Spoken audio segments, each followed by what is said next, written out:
Hello அன்பான இனிய உறவுகளே, உங்களுக்கு ஒரு நல்ல நியூஸ் பார்த்தீங்களா? என்ன நியூஸ்ன்னு தெரியுமா? குமரன் பிக் பாஸ்ல இருக்காங்க. இங்கே விஜயும் இன்னைக்கான எபிசோடில் சொல்லிட்டாரு, நிவினும் நானும் உங்களை கண்டிப்பாக பார்க்க வர்றோம். 3 மாதத்துக்கெல்லாம் யாருமே ஃபாரினுக்கு நாங்கள் பார்க்க வர்றோம் அப்படின்னு சொல்ல மாட்டாங்க. ஏன்னா இவர் சொல்கிறாரு அப்படின்னா பிக் பாஸ்க்கு வரப்போகிறாங்க. அதாவது உறவினர்கள், அக்கா, தங்கச்சி, ஃப்ரெண்ட்ஸு இந்த மாதிரிலாம் கூட்டிகிட்டு வருவாங்களா, அந்த உறவினரில் போகிறாரோ இல்லையோ ஃப்ரெண்ட்ஸ் அப்படிங்கிற சர்க்கிளில் போகத்தான் போகிறாங்க. காவேரி மேடம் கண்டிப்பாக போவாங்க. இப்போதைக்கு 2 பேரும் சொல்லியிருக்காங்க.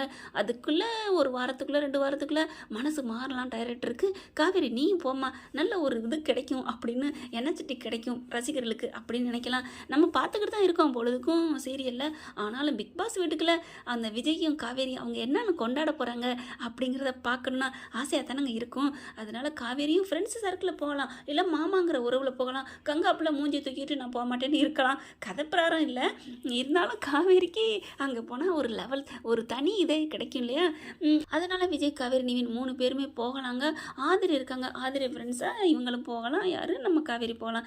எப்படியோங்க கண்டிப்பாக நம்ம தலைவன் தலைவியை விரைவில் காண இருக்கிறோம் பிக் பாஸில், பிக் பாஸ் வீட்டுக்குள். அது ஒரு கிக்காக இருக்குங்க. எப்படி நம்ம தலைவன் தலைவி அவங்க எல்லாரும் கொண்டாடுறாங்க.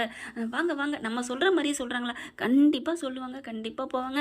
பார்க்கலாம். அது வரைக்கும் நம்ம குமரனுக்கு ஓட்டு போட்டு அந்த வீட்டுக்குள்ளே வச்சிருக்கணும் அப்படின்னு தான் தோணுது ஃப்ரெண்ட்ஸ்.